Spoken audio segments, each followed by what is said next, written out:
দেখেন আপনি আপনি নাম ধরেই বলছি, যে যাই করুক না কেন অনেকেই বলছে শিবিরের ওপরে দায় দিয়ে দাও। বদরের ময়দান দেখিনি আমরা, উহুদের ময়দান দেখিনি।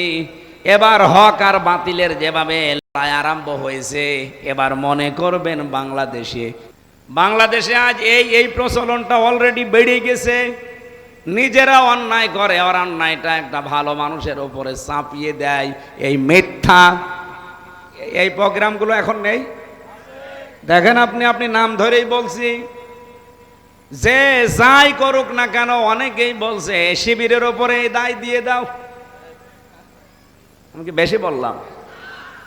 মনে হচ্ছে বাংলাদেশে ইসলামী ছাত্র শিবির তৈরি হয়েছে অন্যের দায় নেওয়ার জন্য। তারা ইফটিজিং করবে, তারা ধর্ষণ করবে, তারা উল্টাপাল্টা ফেসবুকে কথা দেবে, আর প্রমাণ হয়ে গেলে বলবে এটা শিবিরের ওপরে চাপিয়ে দাও। এই জন্য এখন সবচাইতে বড় বলেন, সবচাইতে বড় চ্যালেঞ্জ এই বাংলাদেশে মুনাফিকদেরকে ট্যাকেল দেওয়া। ময়দানে আছি আমরা, আপনার কাছে যাই মনে হোক, আমরা কিন্তু মনে করছি। বদরের ময়দান দেখিনি আমরা, উহুদের ময়দান দেখিনি। এবার হক আর বাতিলের যেভাবে লড়াই আরম্ভ হয়েছে, এবার মনে করবেন বাংলাদেশে বদরের উহুদের মতোই। কারণ যেভাবে যারা কথা বলা আরম্ভ করেছে, ইসলাম থাকবে কি থাকবে না এটার একটা চ্যালেঞ্জ আসতেছে। বদরের ময়দান যেমন ছিল যে ইসলাম থাকবে কি থাকবে না, ওখানে পরাজয় হলে ইসলাম শেষ। আর যদি জয় লাভ করে ইসলাম টিকে যাবে। এই জন্য নবীজি বারবার দোয়া করছিলেন বদরের ময়দানে, রব্বুল আলামিন আজকে আমার যা সামর্থ্য ছিল এই 313 জন নিয়ে আমি কিন্তু চলে এসেছি, ওরা আমাদের এগেনস্টে এসেছে প্রায় 1000-এর উপরে।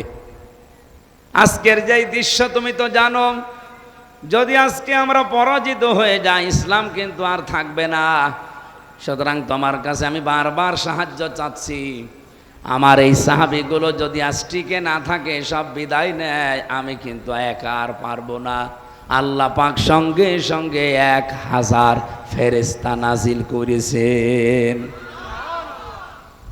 আমরাও যদি সত্যি এবার ওই ময়দান মনে করি, কারণ ওদের কথাবার্তা শুনে আমি বলছি, যারা বলে শরিয়া আইন আমরা বিশ্বাস করি না, যে মানুষগুলো বলে এই দেশে যেন মৌলবাদী মাথা ছাড়া দিয়ে উঠতে না পারে, আপনি কি মিন করেন?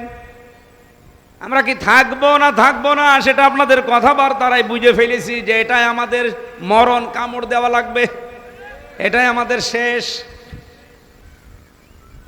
ইসলাম নিয়ে তো দূরের কথা, জীবন নিয়েও টিকে থাকা কঠিন হয়ে পড়বে। এই কারণে এবার আমার মনে হয় এদেশে যারা হালকা ইমানদার তারা পর্যন্ত জোট বেঁধে ফেলেছে যে এবার সব দেখা শেষ, ইসলামের বাংলাদেশ। আমরা হাদিসের পাতা থেকে জেনেছি যে পৃথিবীতে যদি কেউ 3টা জায়গায় সময় ব্যয় করে, কিয়ামতের দিন এই সময়ের হিসাব আল্লাহ নেবেন না। সুম্মা লা তুসআলুন্না ইয়াওমাইযিন আনিন নাঈম। প্রত্যেকটা জিনিসের হিসাব আল্লাহর কাছে দেওয়া লাগবে। নাকি আপনি মনে করছেন যে আমাকে আল্লাহ অনর্থক বানিয়েছে, আমার পেছনে সামনে কেউ নেই? ইয়াহসাবু আন্না মালাহু আখলাদা কাল্লা লা ইউমবাদান্না ফিল হুতামা ওয়া মা আদরাকা মাল হুতামা। এরকম বহু আয়াত দ্বারা প্রমাণিত এটা। মানুষ অনেকে মনে করে ইয়াহসাবু আন্না ইল্লাম ইয়াকুন ইয়ারাহু আহাদ, এরকম একটা আয়াত সূরা বালাদের ভেতরে আছে। সে কি ধারণা করে, মনে করে যে তাকে দেখার মতো কেউ নেই, সে এড়া ঘোড়া। বাংলা অর্থ হচ্ছে সে ছাড়া ঘোড়া। না আফাহাসিবতুম আন্নামা খলাকনাকুম আবাসা ওয়া আন্নাকুম ইলাইনা লা তুরজাউন। মানুষকে ধারণা করে, মনে করে যে আমি তাকে এমনি এমনি বানিয়েছি, ওর জীবন এভাবেই শেষ হয়ে যাবে, অনর্থক, আমার কাছে ফিরে আসা লাগবে না। কখনোই না। অবশ্যই আমি আল্লাহর কাছে তাকে ফেরত আসা লাগবে, যেহেতু যাওয়াই লাগবে। যাওয়া ছাড়া এখানে আমরা কেউ আছি? আরও যারা ছিল পৃথিবীতে শক্তিশালী, কেউ যাওয়া ছাড়া আছে? সবাই চলে গেছে। এ পৃথিবীর জমিনটা এরকম। আপনি আসেন, দেখেন এখানে আর 100 বছর পরে আপনিও থাকবেন না, আমিও থাকবো না। এ জমিন ঠিকই থাকবে, এখানে চাষও হবে। তো পরবর্তী প্রজন্ম আসবে, এই জায়গাতে তারা আবার বিভিন্ন প্রতিষ্ঠান করবে, তারা বসবাসের জায়গা বানাবে, আমাদের মতোই হয়তো চলাফেরা করবে। আবার বাকি 100 বছর পরে যদি আপনি ফিরে আসার চান্স পান, এই ময়দানে এসে যদি বলেন এই মাদ্রাসা আমি বানিয়েছিলাম, আমি এখন সভাপতি, আপনারা ঢুকতে দেবে? আপনি কি কথা শুনতেছেন? এইটার নাম দুনিয়া।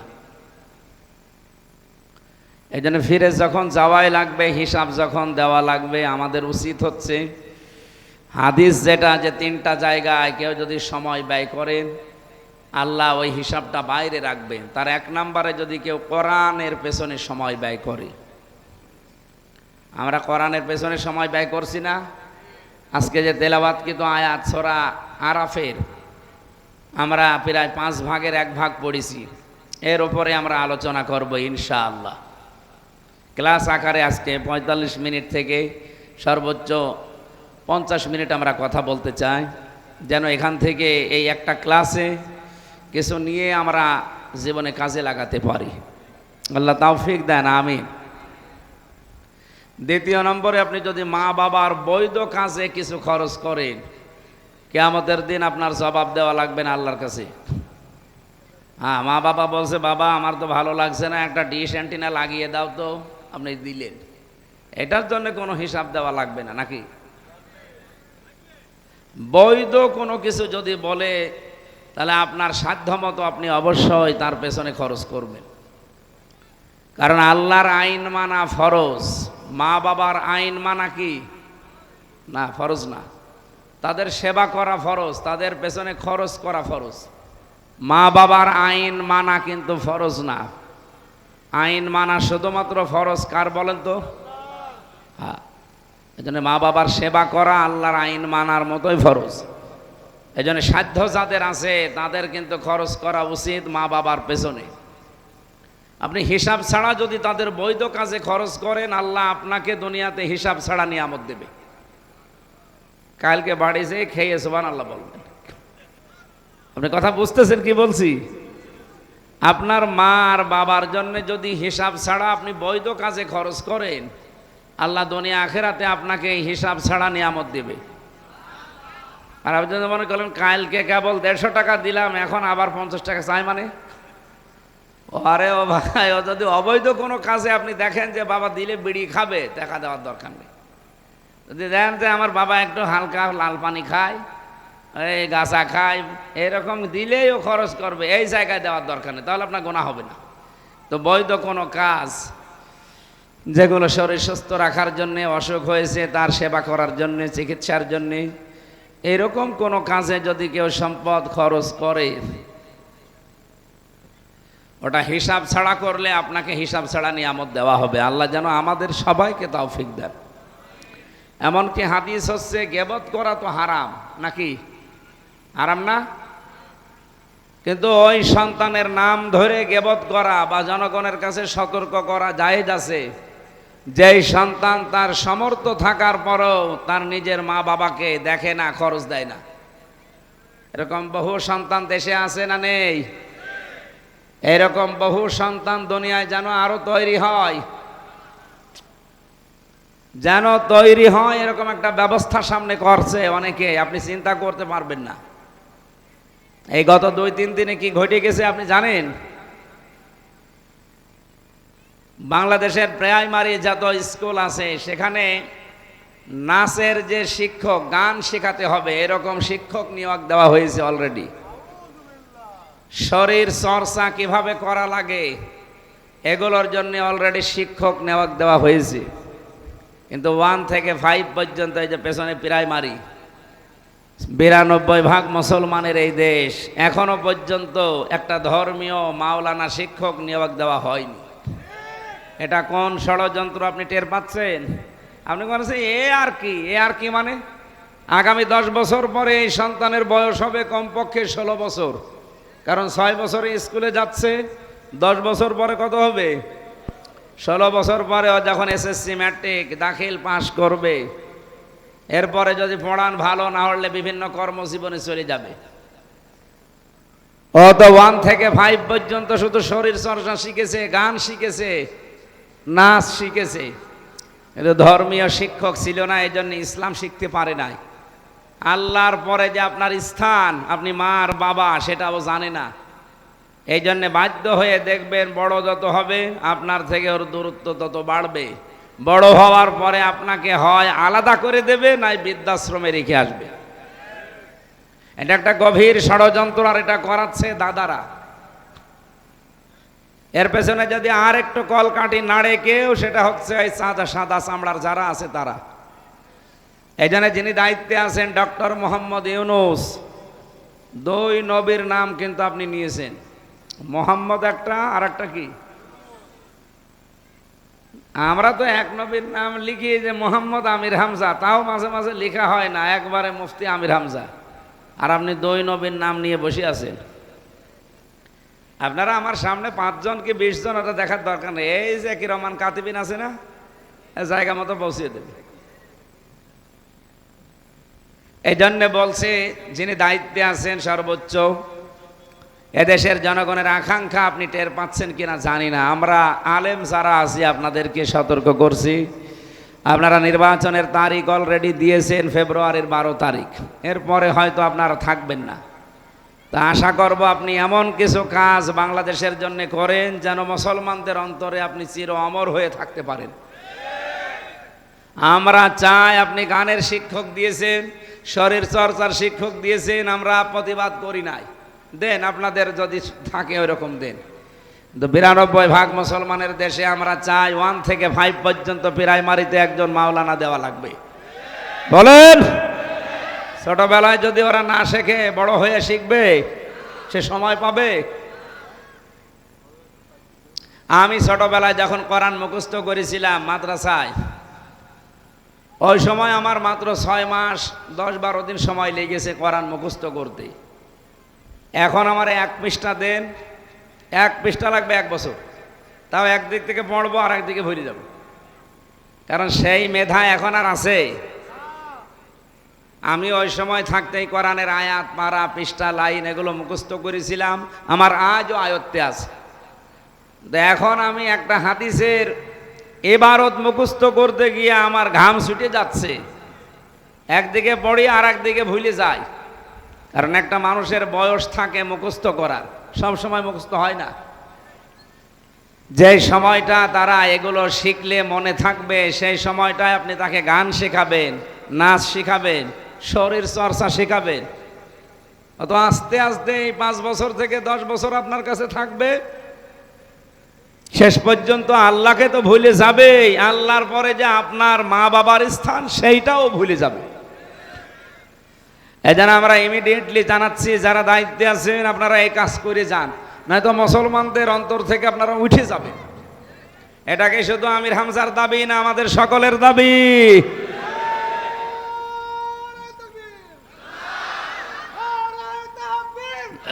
ঠিক আছে।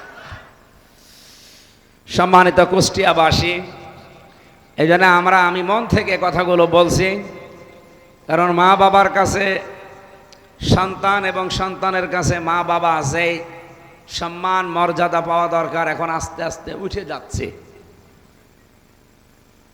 তার এই কারণ অন্যতম এইগুলো। আমার ভাইরা, আল্লাহ রাব্বুল আলামিন যেহেতু নিয়ে যাবেন তার কাছে, এই জন্যে আমাদের উচিত শিক্ষা ব্যবস্থায় যতদিন মা বাবা সম্পর্কে গুরুত্বপূর্ণ কোনো তথ্য আমাদের শেখানো না হয়, বিভিন্ন আলেমদের মুখে, বিশেষ করে ওয়াজ মাহফিলে, তাফসির মাহফিলে, মিলাদ মাহফিলে, মসজিদের খুতবায়, যেখানে যতটুকু পান নিচে পড়াশোনা করে হলেও অন্তত আপনার বিবেক তো সায় দেয় যে আমার মা বাবা আমার আপনজন, তাই না? এতটুকু অন্তত মেনে চলার চেষ্টা করেন। আশা করছি আগামীতে কিয়ামতে যেদিন আপনি উঠবেন, মা বাবার পেছনে খরচ করার কারণে এই সম্পদ, এই সময়ের হিসাব আল্লাহ নেবেন না। 3 নাম্বারে যারা পৃথিবীতে জিহাদের ময়দানে কাজ করে, আপনি যদি সরাসরি যেতে পারেন ভালো, যদি না যেতে পারেন যারা করছে তাদের পেছনে আপনি সমর্থন জানাবেন, পেছনে থাকবেন, তাদের পেছনে আপনার সময় এবং সম্পদ খরচ করবেন। আমার তো এখন যতটুকু দৃষ্টি সারা বাংলাদেশ আমি ঘুরছি, আমি দেখছি সবচাইতে বড় জিহাদ বাংলাদেশে এখন বাতিলের সামনে টিকে থাকা। আগে তো কাফেরের সামনে ছিলাম, এখন আছি মুনাফিকের সামনে। এ পৃথিবীতে কাফেরের চাইতে সব চাইতে ভয়ঙ্কর শত্রু কিন্তু মুনাফিক। এটা তো আমি বানালাম নাকি? কোরআনে কারিমে সূরা নিসা 140 নম্বর আয়াতের শেষের দিকে আছে, ইন্নাল্লাহা জামিউল মুনাফিকিনা ওয়াল কাফিরিনা ফি জাহান্নামা জামিআ। অবশ্যই আমি আল্লাহ জাহান্নামে একত্রিত করব, আগে মুনাফিকদের এরপরে কাফেরদের। বলেন তো আগে মুনাফিকের নাম না কাফের? তাহলে আল্লাহর কাছে ঘৃণিত কাফেরের চাইতেও মুনাফিক। এজন্য কোরআনে কারিমে আল্লাহ যেখানে মুনাফিকের আলোচনা দিয়েছেন সেখানে রেগে গেছেন, ইন্নাল মুনাফিকিনা ফিদ দারকিল আসফালি মিনান নার ওয়ালাং তাজিদা লাহুম নাসীরা। আপনি পড়া কোরআনে মুনাফিকের আলোচনা যেখানেই দেখবেন সেখানে দেখবেন আল্লাহর ভাষাটা রাগ রাগ। কাফেরদের বেলায়ও আমি কোরআনের পুরা ভাষাটা আয়ত্ত করেছি, দেখেছি না রাগ আছে, কিন্তু মুনাফিকের মতো রাগ না।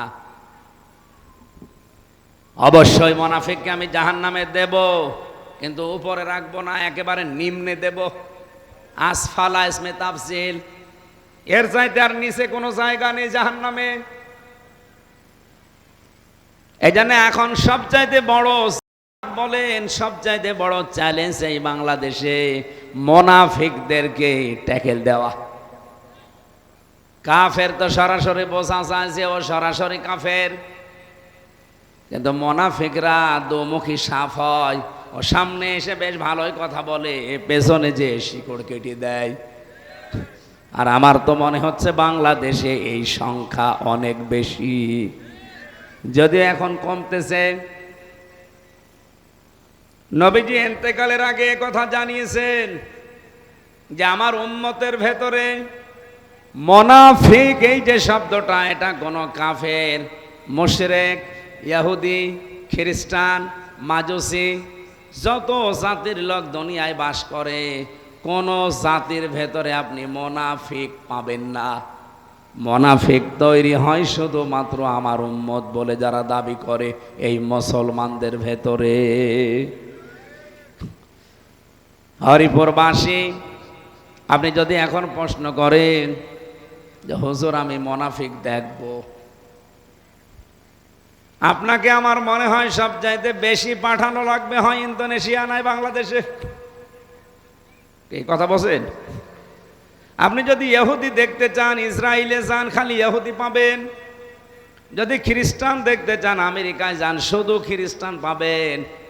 যদি বৌদ্ধ দেখতে চান মায়ানমারে যান, বৌদ্ধ পাবেন। যদি হিন্দু দেখতে চান পাশের রাষ্ট্রে যান, এখানে হিন্দু পাবেন। ওই লোকটা যদি বলে জাহান্নামে, তো এই বৌদ্ধ, হিন্দু, খ্রিস্টান এরা একেবারে নিচে থাকবে না, নিচে থাকবে যে মুনাফিকরা। আমি ওইটা দেখতে চাই। বলেন তো কোন দেশে পাঠানো লাগবে? এখানে 92% মুসলমান, তার মানে মুনাফিক থাকার সম্ভাবনা নেই। বলেন, এই জন্য আমাদের খুব সতর্কতার সহিত চলা দরকার যে মুনাফিকের কোন জার্ম যেন আমার ভেতরে চলে না আসে। কারণ ইহুদি খ্রিস্টান তো আর মুনাফিক হবে না, ওরা সরাসরি কাফের। মুনাফিক হওয়ার সম্ভাবনা বেশি কাদের? আমাদের। বলেন বলেন, আপনি দেখেন তো মুনাফিকের জার্ম আপনার ভেতরে আছে কিনা। সেলুনে যদি চুল কাটতে যায় কেউ, দাড়ি কাটে, গোপ কাটে, আমরা দেখেছি সেভ করতে গিয়ে এই লোকটাকে সেভ করেছে, ওই ব্লেড দিয়ে যদি আমারে সেভ করে আমি মেনে নেব। সেলুনারে বলবো ভাই নাপিত ভাই দাঁড়ান, ওই ওই ওই ব্লেডটাকে খোলেন, কারণ ওর মুখে যদি জার্ম থাকে ওইটা যদি কেটে যায়, ওই রক্ত যদি আমার এখানে লাগে, আমার ওই জার্ম চলে আসতে পারে। আপনি একটা অসুখের ব্যাপারে এত সতর্ক, অথবা পৃথিবীতে মুনাফিক তৈরি হবে শুধু মুসলমানদের ভেতরে, কখন যে আপনি মুনাফিক হয়ে গেছেন আপনি টেরও পাননি। আয়াতুল মুনাফিকি সালাসা, ইদা হাদ্দাসা কাযাবা, কাযিবানা কাযাবা, ওয়া ইদা ওয়াদা আখলাফা, ওয়া ইদা তুমিনা খান। বুখারী শরীফের হাদিস। নবীজি বলেন মুনাফিক তো ওই লোকটা যে কথা বললেই মিথ্যা কথা বলে। বাংলাদেশে আজ এই প্রচলনটা অলরেডি বেড়ে গেছে। নিজেরা অন্যায় করে আর অন্যায়টা একটা ভালো মানুষের উপরে চাপিয়ে দেয়, এই মিথ্যা। এই প্রোগ্রামগুলো এখন নেই, দেখেন আপনি নাম ধরেই বলছি, যে যাই করুক না কেন অনেকেই বলছে শিবিরের উপরে দায় দিয়ে দাও। আমি কি বেশি বললাম? মনে হচ্ছে বাংলাদেশে ইসলামী ছাত্র শিবির তৈরি হয়েছে অন্যের দায় নেওয়ার জন্য। তারা ইফটিজিং করবে, তারা ধর্ষণ করবে, তারা উল্টাপাল্টা ফেসবুকে কথা দেবে, আর প্রমাণ হয়ে গেলে বলবে এটা শিবিরের উপরে চাপিয়ে দাও। এই যে মিথ্যা, এই বিষয়টা যে কত মারাত্মক। মুসলমান আপনি নেই, আপনি মুনাফিক অলরেডি হয়ে গেছেন। যারা মিথ্যার উপরে বেড়ে উঠতেছেন। 2 নম্বরে যারা ওয়াদা করে কিন্তু ঠিক রাখে না। যেহেতু এখন সামনে একটা ওয়াদার মৌসুম আসতেছে, কত মানুষ না দিতে পারলে ওয়াদা করবে। কিন্তু আমরা যারা ইসলাম নিয়ে রাজনীতি করি, আল্লাহর কসম, কোরআন আমি হাতে নিয়ে বলতে পারি, আমি যেটা ওয়াদা করব আমি ইনশাআল্লাহ মানবই। কারণ আমি তো আর এটার জন্য মুনাফিক হতে পারি না। আমি ওয়াদা করেছি এই কুষ্টিয়াতে যদি সত্যি আল্লাহ পাক দায়িত্বে আমাদেরকে আনে, বিশেষ করে ইসলাম যদি যায়, এই কুষ্টিয়ার সবচাইতে মারাত্মক রোগের নাম হচ্ছে চাঁদাবাজি। এই কুষ্টিয়ায় অন্তত আমি নিজে গ্যারান্টি দিতে পারি, ইসলাম দিয়ে এমন পরিবেশ তৈরি করব এ দেশে চাঁদাও থাকবে না, বাজিও থাকবে না। কিন্তু সেই জায়গা পর্যন্ত যদি আপনি না দেন, বলেন হুজুর ওয়াজ করে চাঁদাবাজি বন্ধ করেন। ওয়াজ করে তো 11-12 বছর করছি, চাঁদাবাজি বন্ধ হয়েছে, আরো বেড়ে গেছে। এই জন্য ইসলামের যত নিয়ম দেখবেন কোনোটা অনুরোধ নেই যে বাবা সলি মধ্যে এটা করো না। ইসলামের প্রত্যেকটা বিষয় আদেশ, ডু ইট, এটা কর। কারণ আল্লাহ হচ্ছেন মালিক, আমি হচ্ছি বান্দা। আল্লাহকে আমার কাছে এরকম করে বলতে পারে যে হাফিজ এটা কর, খুব ভালো হবে। ও বাবা হাফিজ এটা কর, তোর হাতে পায়ে ধরে বলছি, আল্লাহর দ্বারা এটা সাজে। উনি তো মালিক, উনি অর্ডার দেবেন। এই জন্য কোরআনের ভাষা হচ্ছে তা'মুরুনা বিল মা'রুফ ওয়া তানহাউনা আনিল মুনকার। আপনাকে শরীয়তের যে ভালো ভালো কাজ আছে পরিচিত, এই কাজগুলোর আদেশ করা লাগবে। আর অন্যায় যেগুলো আছে এগুলো বাধা দেওয়া লাগবে, প্রতিবন্ধকতা সৃষ্টি করা লাগবে। আর এই প্রতিবন্ধকতা সৃষ্টি করতে হলে আইন লাগে, আইনের প্রয়োগ লাগে। আইন বাংলাদেশে আছে কিন্তু প্রয়োগ নেই। বাইরের দেশে আমি যখন যাই দেখি সেখানে আইন আছে এবং আইনের প্রয়োগ আছে, এই জন্য সে দেশে অপরাধ নেই। মালয়েশিয়াতে ইসলামের আইন সব নেই, ওদের দেশীয় আইন আছে এবং প্রয়োগ আছে। ওই আইনটা প্রয়োগ থাকার কারণে মানুষ এত ভয়ে থাকে, সমর্থন থাকার পরেও চুরি করে না, সমর্থ থাকার পরেও ডাকাতি করে না। কারণ জানে যদি একবার ধরা পড়ি জীবন শেষ করে দেবে। মালয়েশিয়া তো বাংলাদেশের চাইতে প্রায় 5 ডবলের উপরে বড়, বিশাল দেশ। আমার বছরে 4-5 বার করে আমি এমনিতে যাই মাহফিলে। আমি দেখেছি প্রায় রান করা লাগে প্রতিদিন আমার 2000-2500 কিলোমিটার। তার মানে এরকম বাংলাদেশ 2টা প্রতিদিন পার হওয়া লাগে।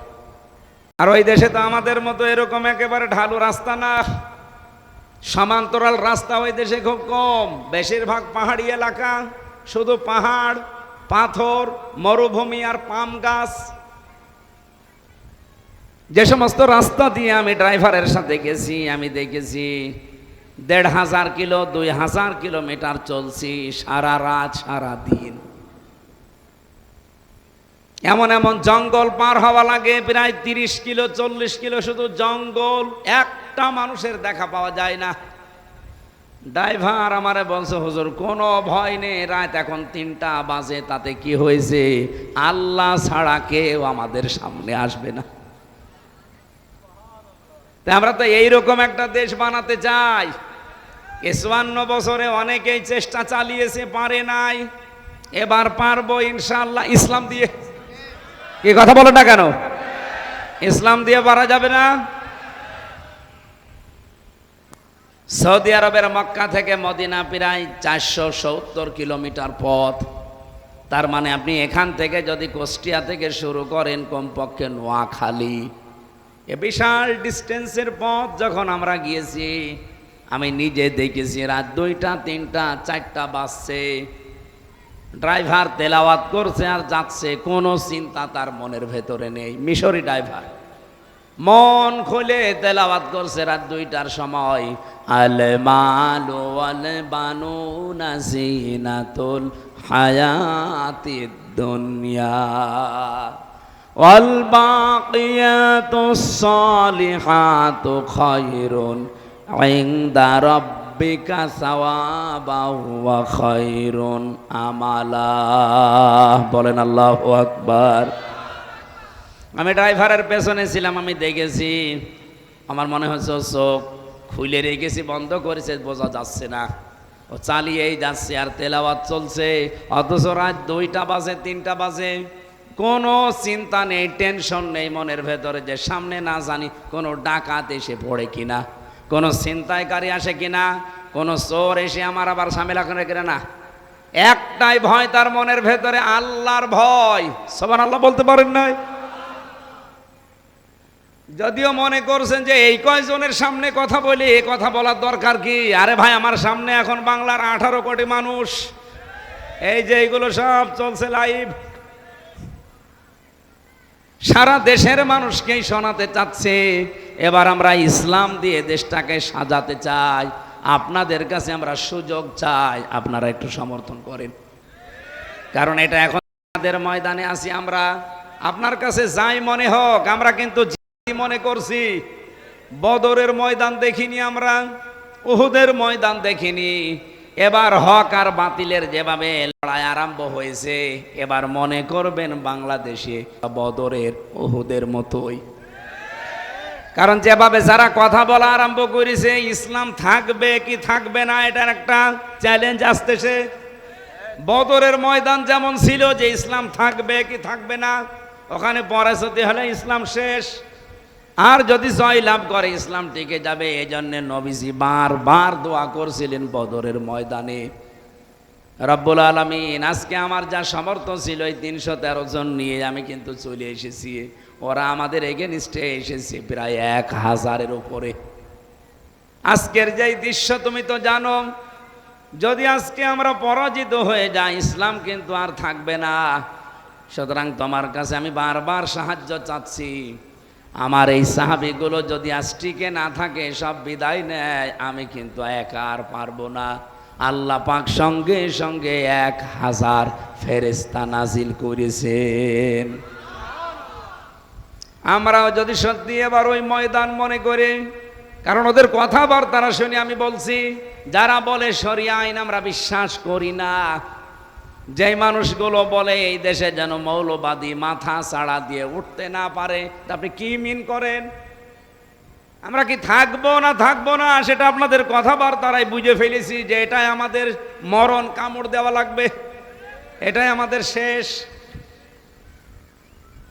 ইসলাম নিয়ে তো দূরের কথা, জীবন নিয়েও টিকে থাকা কঠিন হয়ে পড়বে। এই কারণে এবার আমার মনে হয় এদেশে যারা হালকা ইমানদার, তারা পর্যন্ত জোট বেঁধে ফেলেছে যে এবার সব দেখা শেষ, ইসলামের বাংলাদেশ। এটা চান কারা কারা দেখি? লিল্লাহে তাকবীর। সব হাত তুলেছে না কিছু মানুষ হাত তোলেনি? ঠিক আছে, আলহামদুলিল্লাহ। আমি জানি এখানে কোনো মুনাফিক, কোনো কাফের আসে নাই, আর ওগুলো আসবেও না। ওরা আরো বিরোধিতা করেছে সে ১৫০০ বছর আগে, এখনো করছে, ভবিষ্যতও করবে। সুতরাং কাফের মুনাফিক আমার কোনো দরকার নেই, ইমানদার ৫টা হলে ওইটাই যথেষ্ট। ৩১৩ জন নিয়ে যদি ১,০০০-এর মোকাবেলা করা যায়, বাংলাদেশের জরিপ এখন ১৮ কোটির ভেতরে ৭ কোটি ২০ লাখ মানুষ চাচ্ছে দেশে ইসলাম কায়েম হোক। সুতরাং যতই নড়াচড়া করেন মামা, মাথা কিন্তু ধরা হয়ে গেছে। যতই নড়াচড়া করেন কিছুই হবে না। এরপরে বহির্বিশ্বের, বিশেষ করে মুসলিম দেশগুলো এবং খ্রিস্টান দেশ যারা আছে, আমি হিসাব করে দেখলাম, লা তাজিদান্না আশাদ্দান নাসি আদাওয়াতাল লিল্লাযিনা আমানুল ইয়াহুদা ওয়াল্লাযিনা আশরাকু ওয়ালা তাজিদান্নাহুম আহরাসান নাসি আলা হায়াতি ওয়া মিনাল্লাযিনা আশরাকু। দুইটা আয়াতে আল্লাহ কথা দিয়েছেন একরকমই, কিন্তু বক্তব্যটা আলাদা। রব্বুল আলামিন বলেন, হে নবী, আপনি দেখবেন দুনিয়াতে মুসলমানদের জঘন্যতম শত্রু একটা ইহুদি আর একটা মুশরিক। তুলনামূলকভাবে তারা দুনিয়ার প্রতি সবচাইতে বেশি আসক্ত। আপনি দেখেন তামাম পৃথিবীতে সবচাইতে বেশি থাকার সেই রকম ব্যবস্থা করে রেখেছে হয় ইহুদিরা নয় মুশরিকরা।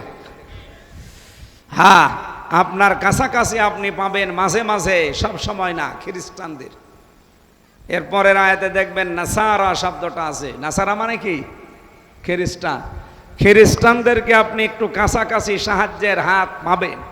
সুতরাং আজ বিশ্বের দিকে তাকালে আমরা দেখতে পাচ্ছি আমেরিকা এটা খ্রিস্টান। আমেরিকা কি বলেন বলেন? আগস্টের ৫ তারিখের আগের খবর বাদ দেন, এর পরে যেভাবে এরা ইসলামপন্থী মানুষগুলোর সাথে মিশতেছে আর এদের কাজকর্মগুলো অবলোকন করছে, এরা অলরেডি বুঝে ফেলেছে যে পৃথিবীকে শান্ত করতে হলে ইসলামেরও বিকল্প এখন আর কিছু নেই। এই জন্য অনেক খ্রিস্টান যারা দেশ চালায় তাদের দায়িত্বশীল মানুষগুলোকে দেশের ইসলামপন্থী মানুষদের কাছে পাঠাচ্ছে। কই, ওদের কাছে তো পাঠায় না।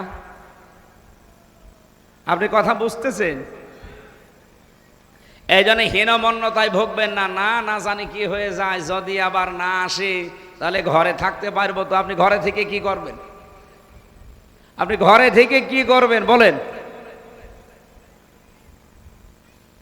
আর আপনার এরকম মন তৈরি হয় কেন যে হবে কি হবে না? মানে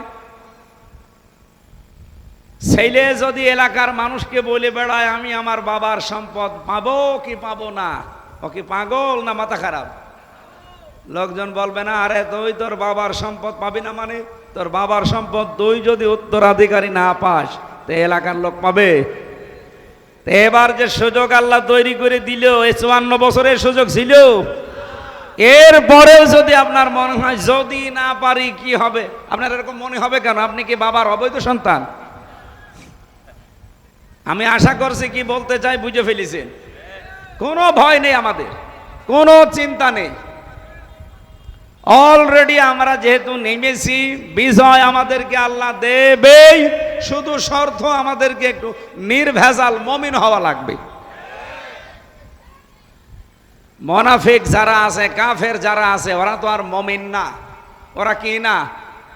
যদিও আমাদের সাথেই মিলেমিশে চলে। আব্দুল্লাহ ইবনে উবাই যেমন রসুলের পেছনে নামাজ পড়তো, রসুলের সাথে রোজা রেখে ইফতারি করতো, বিশ্ব নবীর সাথে হজ করে কাবায় ৭ চক্কর দিত, মনা মুজদালিফায় দৌড়াদৌড়ি করতো নবীর পেছনে, সব ছিল আল্লাহর নবীর সাথে। কিন্তু তলে তলে ওর যোগাযোগ ছিল আবু জেহেলের সাথে। আমার তো বাংলাদেশের দৃশ্য মনে হচ্ছে অধিকাংশ এখন সব আব্দুল্লাহ ইবনে উবাইয়ের হয় ছেলে নাই ভাইরা ভাই। এই কথা বলে না কেন? আমরাও কি ওরকম না? আমরা আবু বকরের মতো। সিদ্দিকে আকবর হযরতে আবু বকরকে নবীজি ডাক দিয়ে বললেন, আবু বকর, এই যে ৫ হেসড় দিয়ে দিয়ে এই বালির ভেতরে হাঁটতেছ, তোমার কি পায়ে ব্যথা নাকি বাড়ির কথা মনে পড়ে গেল? হযরতে আবু বকর বলেন, হে নবী, আবু জেহেলের নাম আপনি জানেন, আবুল হাকাম, বুদ্ধির বাপ। ওর এত বুদ্ধি, এত তীক্ষ্ণ ব্রেন, ওর এত তীক্ষ্ণ মেধা, ও সকালবেলা উঠে যখন আমাদের পেছনে আসবে, তখন আমাদের এই পায়ের ছাপ দেখে দেখে ও বলবে যে এটা মোহাম্মদের পা, এটা আবু বকরের পা। এত তীক্ষ্ণ মেধা তাকে আল্লাহ দিয়েছে। উঠের যে বিষ্ঠা আছে, যে পায়খানা আছে, এই উঠের পায়খানা পরীক্ষা করে বলে দিতে পারতো যে এই উটটা অমকের ছেলে, অমকের। কি মেধা দিয়েছিল তারে বলেন তো। এই জন্যে আমি 5 দিতে দিতে যাচ্ছি আপনার পেছনে, যেন আপনারটাও মুছে যায়, আমার পায়ের ছাপও মুছে যায়। যেই দিন আপনার কাছে আমি কালেমাটা পড়েছি, ওই দিন থেকে আল্লাহর পরে, আপনার পরে পৃথিবীর কোনো কিছু আমার অন্তরের ভেতরে আর বেশি মহাব্বতের নেই। হরিপুরবাসী, এই হরিপুরে যদি 5,000 মানুষ আপনারা ইসলামের পক্ষে থাকেন, আর 10,000 যদি ইসলামের বিপক্ষে থাকে, আমাদের কোনো চিন্তা নেই। কারণ আমরা জিতলেও আমাদের লাভ, আমরা হেরে গেলেও আমাদের লাভ। কিন্তু যারা আছে বিপক্ষে ইসলামের, ওরা তো আর আমির হামজার বিরুদ্ধে না, ওরা সরাসরি বিরুদ্ধে ইসলামের। যেহেতু 92% নামধারী মুসলমান আমরা আছি, সরাসরি বলতে পারে না আল্লাহ মানি না, এই জন্য ঘুরিয়ে পেঁচিয়ে বলে যে আমির হামজা রাজনীতি করে, ওর কথা শুনি না। আমির হামজা রাজনীতি করে, ওকে বাবার কথা বলে। কোরআনে রাজনৈতিক বক্তব্য না থাকলে আমি জীবনে বলতামও না। কি কথা বলে না কেন? আমরা এসেছি সিরাত শুনতে রসুলের।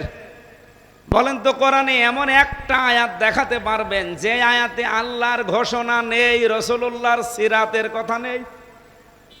বলেন একটা আয়াত বলেন তো। এমনকি যে আয়াতে কোনোদিন কল্পনাও করা যায় না যেখানে রসুলুল্লাহর কথা থাকতে পারে, সেখানেও আমি পেয়েছি। কুল হুয়াল্লাহু আহাদ আল্লাহুস সামাদ লাম ইয়ালিদ ওয়া লাম ইউলাদ ওয়া লাম ইয়াকুল লাহু কুফুওয়ান আহাদ। বলেন এই আয়াতের ভেতরে কি আছে? আল্লাহর একাত্মবাদের ঘোষণা আছে। কি আল্লাহ কয়জন? বলেন বলেন। এখানে আহাদ নেই, আল্লাহর কোনো অভাব আছে, এজন্য এখানে সমাদ নেই। আল্লাহর মতো কেউ নেই, তার থেকে কেউ আসে না, তিনিও কার থেকে নেই, এজন্য লাম ইয়ালিদ ওয়া লাম ইউলাদ, তার সমকক্ষ কেউ হতে পারবে না, কুফুয়ান আহাদ। বলেন তো এর ভেতরে রেসালাতের ঘোষণা কই? বল, যারা আছেন বলেন তো দেখি। সূরা ইখলাস যে পড়লাম, যে ব্যাখ্যাটা দিলাম, এটা সব পরিচয় কার? রাসূলুল্লাহর কোনো পরিচয় আছে?